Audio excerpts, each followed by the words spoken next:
কুমড়ো শাক ভালো করে ধুয়ে নিয়েছি, ছিঁড়ে নিয়েছি, কটা কাঁচা লঙ্কা আর রসুন কয়েকটা ভেঙে নিয়েছি, তেল দিয়েছি,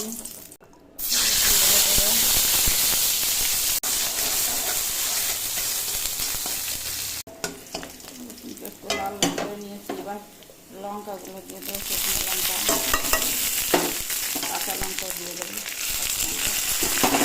একটুখানি নাড়াচাড়া করে সবগুলো দিয়ে দেবো,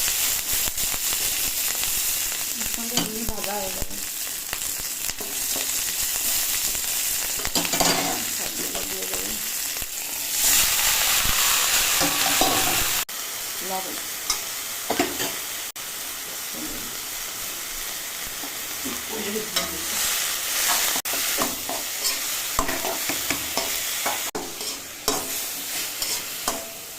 এইভাবে সিদ্ধ হয়ে যাবে। এবার ঢেকে দেবো একটু,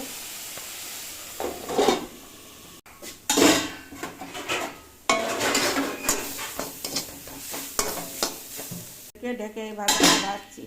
এই যে ডাটা একটু শক্ত শক্ত থাকে, এই খেতে খুব ভালো লাগে, মিষ্টি মিষ্টি লাগে, খুব ভালো লাগে, যার জন্য এরকমভাবে রান্না করে ভাজি। এই ভাজাটা প্রথমে খেয়ে নেব, হয়ে গেছে,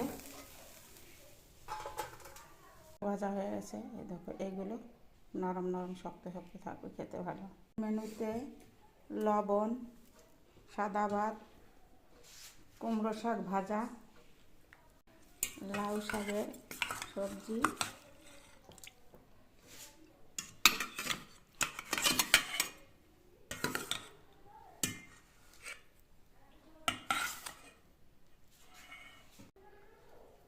গাটি কচুর সবজি, গাটি কচু না এটা মেটে আলু, মেটে আলুর সবজিকে গাটি কচু বলে ফেলেছিলাম।